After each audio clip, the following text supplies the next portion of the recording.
नमस्कार। जय हिंद, वंदे मातरम। सभी के लिए हमारी तरफ से राम राम। उम्मीद करते हैं आप सभी बहुत बढ़िया होंगे।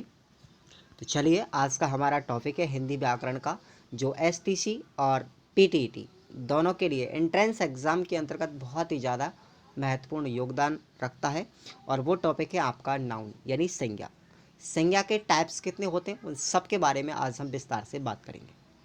तो पूरा वीडियो को देखिएगा, आपका एक भी क्वेश्चन इस वीडियो से बाहर नहीं जाएगा। मैं आपको क्यूज भी करवाऊंगा इस टॉपिक से संबंधित। तो सबसे पहले बात आती है कि भैया संज्ञा होती क्या है। बहुत से बच्चे संज्ञा की परिभाषा हालांकि सब लोग जानते हैं, और यह आपको विदित भी होना चाहिए, जानकारी भी होनी चाहिए कि संज्ञा की परिभाषा कक्षा 3 से स्टार्ट हो जाती है हालांकि कि संज्ञा क्या चीज़ होती है। लेकिन हम जब एग्ज़ाम के अंतर्गत क्वेश्चन आता है तो काफ़ी बार गलत भी करके आ जाते हैं। लेकिन ऐसा नहीं होना चाहिए। आपको एसटीसी के अंतर्गत 2 क्वेश्चन संज्ञा से संबंधित मिलेंगे। आपकी जो हिंदी आपकी आएगी, हिंदी याद रखें आप सभी लोग, आपको 30 क्वेश्चन हिंदी के अंतर्गत मिलेंगे व्याकरण से संबंधित, केवल व्याकरण से संबंधित। तो आप लोग 30 में से क्यों ना 30 ही सही करके आएँ। प्रत्येक टॉपिक को आप लोग बारीकी से पढ़ें, क्लियर कर लें। तो आज हम बात करेंगे संज्ञा के बारे में। तो संज्ञा होती क्या है देखिएगा। संज्ञा की परिभाषा की अगर हम बात करें तो किसी व्यक्ति यानी प्राणी, व्यक्ति के अंतर्गत प्राणी हो सकता है, जानवर हो सकते हैं, सभी आते हैं। वस्तु, स्थान अथवा भाव आदि के नाम को क्या कहते हैं, संज्ञा यानी नाउन कहते हैं। जैसे अगर हम एग्जाम्पल की बात करते हैं, उदाहरण के तौर पर जैसे श्याम क्या है, एक व्यक्ति का नाम है। दिल्ली, दिल्ली क्या है, एक स्थान का नाम है। आम, आम क्या है, एक फल है, एक वस्तु का नाम है। मिठास एक भाव है, एक गुण है व्यक्ति के अंतर्गत, तो क्या होगा, यहाँ पर भाववाचक संज्ञा होगी। हालांकि हम बात करेंगे विस्तार से प्रत्येक भेद के बारे में, इसके प्रत्येक प्रकार के बारे में कि कितने टाइप्स होते हैं। संज्ञा के मुख्य रूप से 3 टाइप्सों की हम यहाँ पर बात करेंगे, और हालांकि इसके टाइप्स 5 प्रकार के होते हैं, वो भी हम आपको बताएंगे। ठीक है। गाय, तो गाय भी क्या है, एक जातिवाचक संज्ञा है तो हालांकि संज्ञा, लेकिन क्या है, जातिवाचक संज्ञा। बात करेंगे आगे, थोड़ा सा रुक के आगे।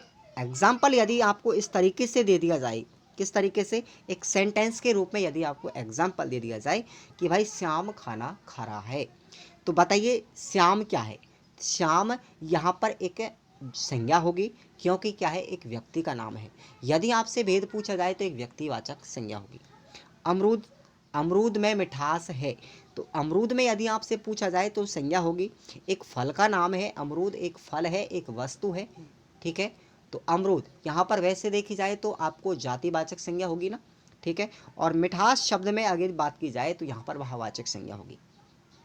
घोड़ा दौड़ रहा है, तो घोड़ा एक जातिवाचक संज्ञा है हालांकि संज्ञा, केवल यहाँ पर हम संज्ञा की बात कर रहे हैं। तो आपको संज्ञा पहचानना कैसे है वो आप लोग ध्यान रखिएगा। मैं आपको आगे जब वीडियो एंड तक आप लोग देखेंगे तो अंत में बताऊंगा भाई संज्ञा को पहचानते कैसे हैं किसी भी सेंटेंस के अंतर्गत, उसके कारक चिन्ह क्या होते हैं, वो पुल्लिंग है या स्त्रीलिंग है, वो सारी चीज़ों के बारे में मैं इस विस्तार से इस वीडियो के अंतर्गत आपको बताऊँगा। अब बात आती है भैया संज्ञा के प्रकार कितने होते हैं, कितने प्रकार की होती है संज्ञा, कितने टाइप्स हैं इसके। कुछ बच्चे कहते हैं कि भैया संज्ञा 3 प्रकार की होती है, लेकिन किसी किसी किताब के अंतर्गत आपको संज्ञा 5 प्रकार की मिलेगी। यहाँ पर हम दोनों ही मुद्दों की बात करेंगे, संज्ञा 3 प्रकार की होती है या 5 प्रकार की। तो मैं आपको बता देता हूँ संज्ञा की यदि मुख्य बात की जाए, मुख्य रूप से यदि बात की जाए तो संज्ञा के प्रकार कितने हैं, 3। मुख्य रूप से कितने हैं, 3। यहाँ पर 2 भेद और फंसते हैं संज्ञा के, 2 भेद और फंसते हैं संज्ञा के। वो कौन कौन से हैं जरा देखिएगा आप लोग। सबसे पहले बात करते हैं हम मुख्य रूपों के अंतर्गत, पहले आती है व्यक्तिवाचक संज्ञा यानी प्रॉपर नाउन क्या है, what is the proper noun, यानी व्यक्तिवाचक संज्ञा किसे कहते हैं। तो आप लोग इसकी परिभाषा सभी याद रख लें, यानी कि वह शब्द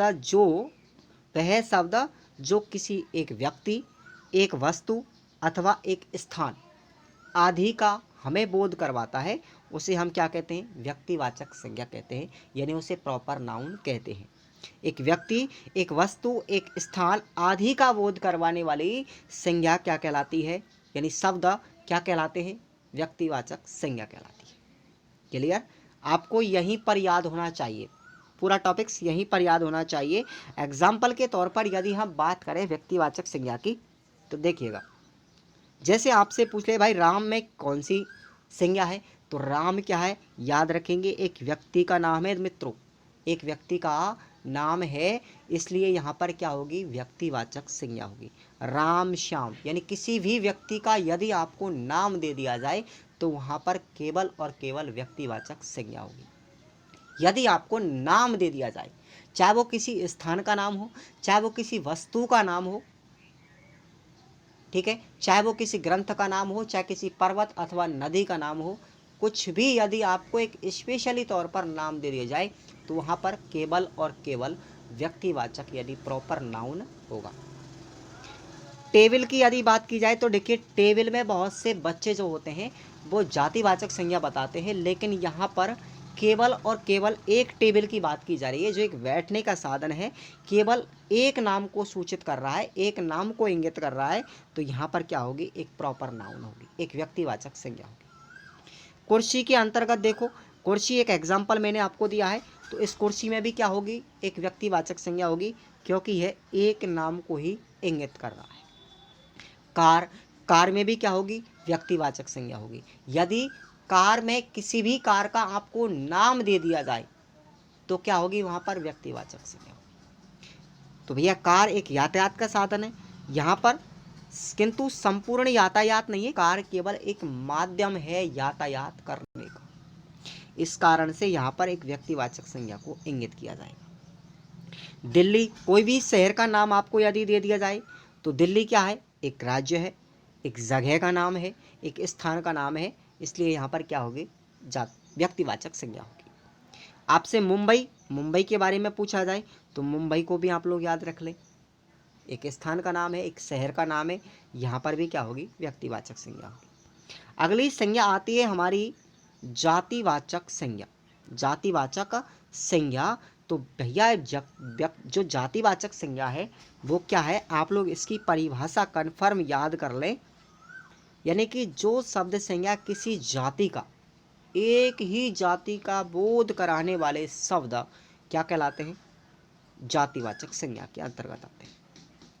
जैसे लड़का, लड़की, नदी, पर्वत, कोई एक स्पेशल नाम नहीं दिया गया है, इसलिए यहाँ पर क्या होगी, जातिवाचक संज्ञा। आपसे अब बात की थी मैंने कि जो संज्ञा है उसके मुख्य रूप से 3 भेद होते हैं, लेकिन कहीं कहीं पर हम 5 भेद पढ़ते हैं। वो 5 भेद आप लोग याद रखें कि ये 2 भेद आपके यहाँ पर आते हैं। पहला आता है जातिवाचक संज्ञा के अंतर्गत, कुछ अध्यापक जो होते हैं इन तीनों के अतिरिक्त इनको पढ़ाते हैं कि भाई द्रव्यवाचक संज्ञा चौथे नंबर की और 5वें नंबर की समूहवाचक संज्ञा, लेकिन ऐसा नहीं है, बिल्कुल भी नहीं है। ये द्रव्यवाचक संज्ञा और समूहवाचक संज्ञा दोनों ही जातिवाचक संज्ञा के भेद हैं, इसी के ही प्रकार हैं, तो आप लोग इसी के अंतर्गत इसको इन्वॉल्व करें, ठीक है। तो चलिए हम बात करते हैं सबसे पहले द्रव्यवाचक संज्ञा और दूसरा है हमारा समूहवाचक संज्ञा। तो द्रव्यवाचक संज्ञा होती क्या है, आप लोग इसकी परिभाषा कन्फर्म याद रखें, ठीक है। क्या होगी, जिन संज्ञा शब्दों से किसी भी धातु, किसी द्रव्य, किसी सामग्री अथवा किसी पदार्थ का हमें क्या होता हो, बोध होता हो, जानकारी मिलती हो, तो वहाँ पर क्या होगी, केवल और केवल द्रव्यवाचक संज्ञा होगी। यदि आपसे जातिवाचक संज्ञा के अंतर्गत पूछा जाए तो आप लोग जातिवाचक करके आए, यदि जातिवाचक के अंतर्गत भी अंदर पूछा जाए तो आप लोग द्रव्यवाचक करके आए। जैसे आपको उदाहरण दिया गया है भैया गेहूँ, गेहूँ क्या चीज़ है, एक भोजन की सामग्री है, क्या है, एक पदार्थ का नाम है। चावल एक भोजन की सामग्री है, घी एक भोजन की सामग्री है। सोना, सोना क्या चीज़ है, गोल्ड, गोल्ड एक आभूषण है, एक पदार्थ है, एक द्रव्य है, एक मटेरियल है, इसलिए यहाँ पर जातिवाचक संज्ञा में भी क्या होगी, एक द्रव्यवाचक संज्ञा होगी। चांदी की बात करें, सोना, चांदी, तांबा, ऊन, यदि कोई भी आपको मटेरियल दे दिया जाए, कोई भी मटेरियल आपको दे दिया जाए तो वहाँ पर जातिवाचक संज्ञा में भी कौन सी होगी, द्रव्यवाचक संज्ञा होगी। दूसरा भेद आता है जातिवाचक संज्ञा का, वो है हमारा समूहवाचक संज्ञा, कलेक्टिव नाउन। समूहवाचक संज्ञा यानी कलेक्टिव नाउन।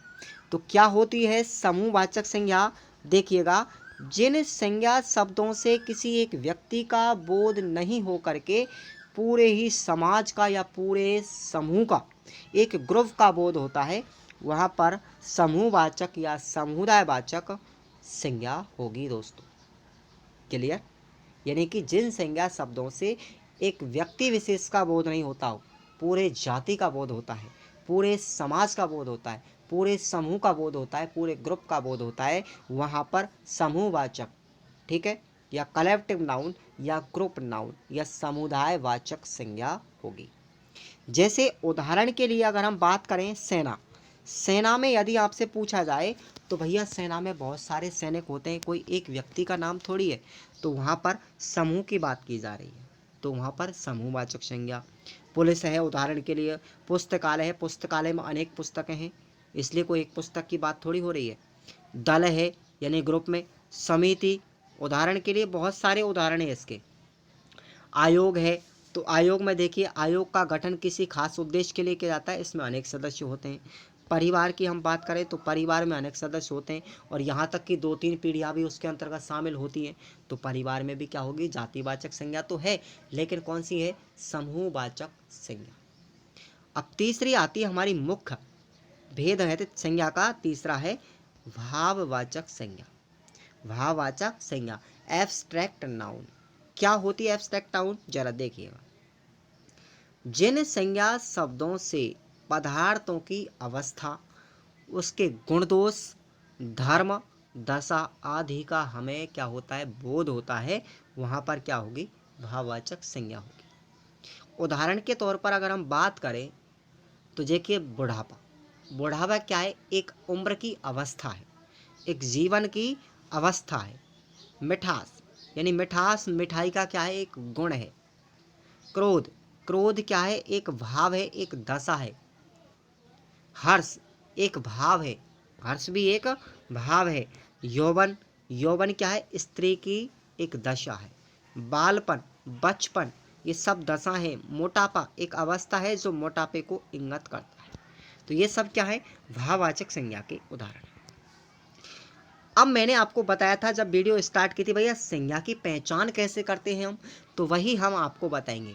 संज्ञा की पहचान कैसे की जाती है, तो कुछ संज्ञा जो शब्द होते हैं वो प्राणीवाचक होते हैं, तो कुछ क्या होते हैं, अप्राणीवाचक होते हैं। कुछ तो होते हैं प्राणीवाचक, सजीव होते हैं, कुछ अप्राणीवाचक, निर्जीव होते हैं। कुछ गणना करने योग्य हो सकते हैं, कुछ गणना करने योग्य नहीं भी होते, यानी कुछ की गणना की जा सकती है, काउंटेबल होते हैं, और कुछ गिन नहीं सकते जिनको हम यानी नॉन काउंटेबल, अनकाउंटेबल होते हैं। तो हमें इन सब के बारे में बात करेंगे। तो सबसे पहले आती है हमारी प्राणीवाचक संज्ञा। ये अन्य भेद हैं संज्ञा के, हालांकि ये कुछ खास महत्व नहीं रखते हैं, लेकिन मैंने आपको वीडियो स्टार्ट करने से पहले ही बताया था कि मैं आपको विस्तार से पढ़ाऊँगा, प्रत्येक भेद को पढ़ाऊँगा, आपको दूसरा वीडियो देखने की ज़रूरत नहीं पड़ेगी। तो प्राणीवाचक संज्ञा की हम बात कर रहे थे। तो प्राणीवाचक संज्ञा होती है वह शब्द जिसमें किसी सजीव वस्तु का बोध होता हो, यानी वे शब्द जिनसे किसी सजीव वस्तु का बोध होता है, या फिर जिसमें प्राण होते हैं, या फिर जो सजीव होती है, उसे हम क्या कहते हैं, प्राणीवाचक संज्ञा कहते हैं। जैसे उदाहरण के लिए हम बात करें, लड़का, लड़की, गाय, रमेश, यानी जिनके अंतर्गत प्राण होते हैं, सजीव होते हैं, जो श्वसन क्रिया कर सकते हैं, वही सजीव होते हैं। तो उन सब के अंतर्गत क्या होगी, प्राणीवाचक संज्ञा होगी। कारण मैंने आपको बता दिया है कि ये उपरोक्त सभी जो उदाहरण हैं उन सभी में क्या है, प्राण है, इसलिए क्या होगी, यहाँ पर प्राणीवाचक संज्ञा होगी, ये सभी सजीव हैं। दूसरा प्रकार आता है अन्य हमारा अप्राणीवाचक। अप्राणीवाचक का मतलब होता है जिनके अंतर्गत प्राण नहीं होते हैं, जो निर्जीव होते हैं, ठीक है, जिन वस्तुओं में के अंतर्गत प्राण नहीं होते हैं, निर्जीव होती हैं, उनमें अप्राणीवाचक संज्ञा होती है। जैसे उदाहरण के तौर पर हम बात करें, मेज, रेलगाड़ी, इनमें प्राण थोड़ी होता है, एक वस्तु है। पुस्तक, मकान, पर्वत, इन सभी के अंतर्गत क्या होगी, याद रखें, अप्राणीवाचक संज्ञा होगी, क्योंकि इनमें प्राण नहीं है, ये सजीव नहीं है, निर्जीव है, इसलिए। तीसरा भेद आता है गणनीय वाचक संज्ञा, जो गणना करने योग्य हो, जिनकी हम गिनती कर सकते हैं, जो काउंटेबल होती हैं, उनको हम क्या कहते हैं, गणनीय संज्ञा कहते हैं। यानी जिस व्यक्ति, वस्तु, पदार्थ आदि की गणना की जा सकती है या फिर जिनकी संख्या ज्ञात की जा सकती है, उन्हें हम क्या कहते हैं? गणनीय संज्ञा कहते हैं। जैसे उदाहरण के लिए हम बात करें, भाई लड़का, भाई लड़का क्या है? एक गणना योग्य है, गिन सकते हैं हम। पुस्तकों को गिन सकते हैं, भवन, गाय, केले, इन सबको हम क्या कर सकते हैं? गिन सकते हैं। इसलिए यहाँ पर गणनीय वाचक संज्ञा। अगला है हमारा भेद अगणनीय संख्या। अगणनीय संज्ञा जिनको हम गिन नहीं सकते, जिस व्यक्ति, वस्तु, पदार्थ आदि की गणना नहीं की जा सकती, उनको हम क्या कहते हैं? या फिर जिनकी संख्या ज्ञात नहीं की जा सकती, उनको हम क्या कहेंगे? अगणनीय वाचक संज्ञा कहेंगे। जैसे दूध, दूध को कोई गिन सकता है क्या? सिर्फ और सिर्फ नाप सकते हैं। मात्रात्मक गुण होता है, अगणनीय जो संज्ञा होती है उनमें मात्रात्मक गुण होता है। पानी, हवा, मित्रता। अब बताइए मित्रता को आप लोग कैसे तोलोगे, कैसे नापोगे? तोल भी नहीं सकते, नाप भी नहीं सकते, सिर्फ आभास कर सकते हैं। अब आपको ये बताना है कि भैया भाववाचक संज्ञा शब्दों का निर्माण जो होता है वो 4 तरीके से किया जा सकता है। आप संज्ञा से भी कर सकते हैं, सर्वनाम से भी कर सकते हैं, विशेषण और अपव्यय, इन 4 तरीकों से भाववाचक संज्ञा का निर्माण यानी शब्दों का निर्माण कर सकते हैं। सबसे पहले हम बात करेंगे संज्ञा से कैसे करेंगे। संज्ञा से हम भाववाचक शब्दों का निर्माण कैसे करेंगे? जैसे आपको उदाहरण दिया गया है पुरुष, पुरुष से हमने क्या किया? पुरुषत्व बनाया।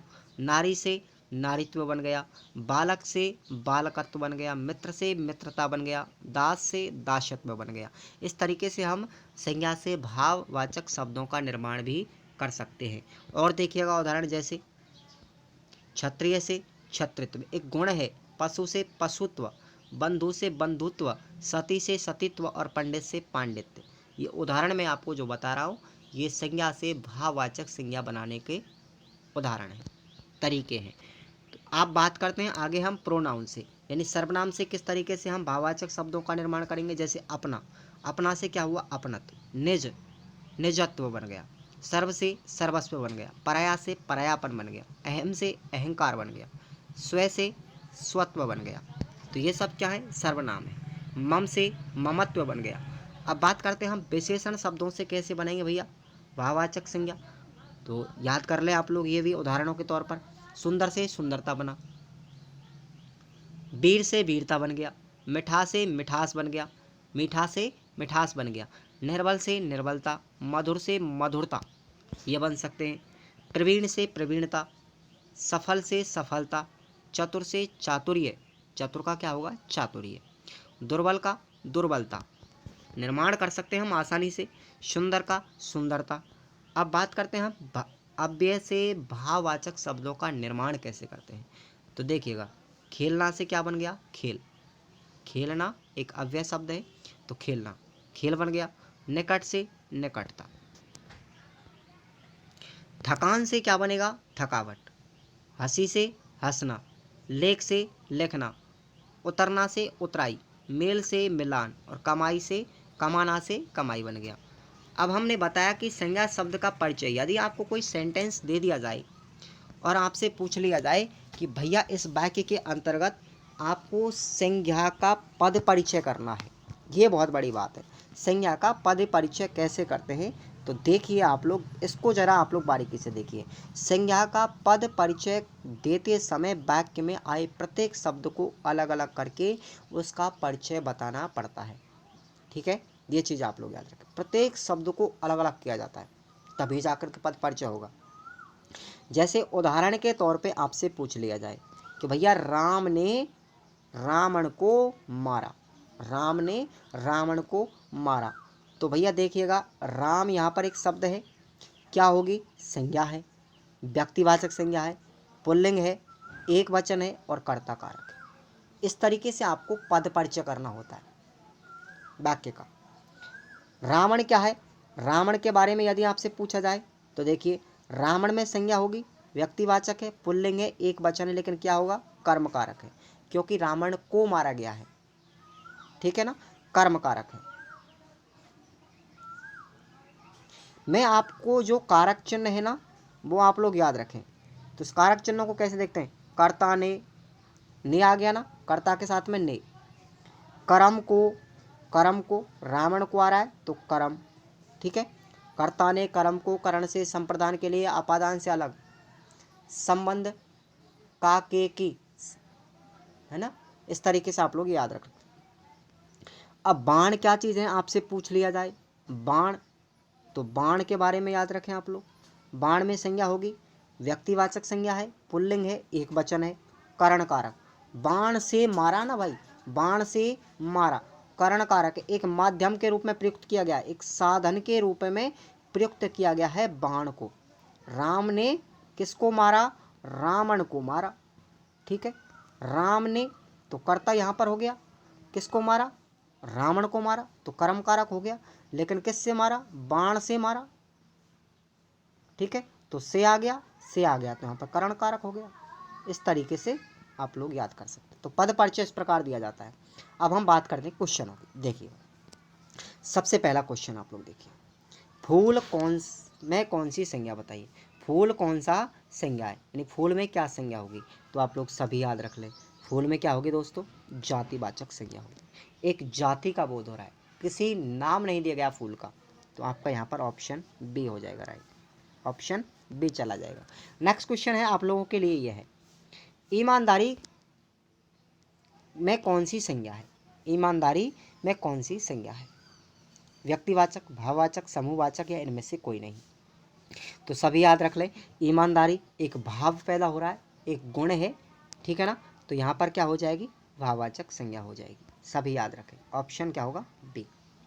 नेक्स्ट क्वेश्चन है अपना तीसरा, यह है कि इनमें से कौन सा शब्द संज्ञा से बना हुआ विशेषण है, बताइए। इच्छुक, प्यास, पशु या संतोष। तो इसका राइट आंसर हो जाएगा अपना ऑप्शन ए, इच्छुक। संज्ञा से क्या बना, इच्छा है, इच्छा, इच्छा से क्या बन गया, विशेषण, क्या बना, इच्छुक, ठीक है ना। इच्छा से क्या बन गया, इच्छुक बन गया। तो इससे विशेषण बन गया ना, इसकी विशेषता बतला रहा है, किसकी, संज्ञा की विशेषता कौन बतला रहा है, विशेषण, इसलिए विशेषण शब्द है। तो आपका क्या हो जाएगा, ऑप्शन ए राइट हो जाएगा। अगला क्वेश्चन आप लोगों के लिए यह है, बताइए बुढ़ापा शब्द में कौन सी संज्ञा है। बुढ़ापा शब्द में, बुढ़ापा क्या है, एक अवस्था है, मैंने आपको उदाहरण भी दिया, अवस्था है एक बुढ़ापा, और जहाँ पर अवस्था का बोध होता है वहाँ पर क्या होगी, याद रखें, भाववाचक संज्ञा। ऑप्शन आपका बी हो जाएगा। अगला क्वेश्चन, क्वेश्चन नंबर 5 ये है, बताइए, ये क्वेश्चन कंफ्यूज करने वाला है। उसके सपनों का सौदागर आया, वाक्य में सपनों, ये जो आपको दिया गया है, इस शब्द में संज्ञा कौन सी है। देखिए सपनों का सौदागर, तो सपनों का सौदागर कोई ना कोई व्यक्ति होगा, कोई ना कोई व्यक्ति होगा, ठीक है ना। अप्रत्यक्ष रूप से आपसे बात की गई है, अप्रत्यक्ष रूप से बताया गया सपनों का सौदागर।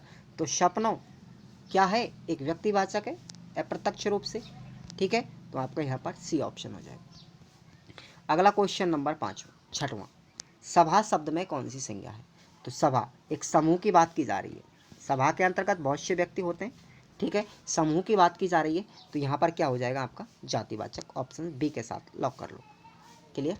अगला क्वेश्चन नंबर 7वां, बताइए संज्ञा से तात्पर्य। मैंने आपको संज्ञा की परिभाषा के अंतर्गत बताया था, किसी व्यक्ति,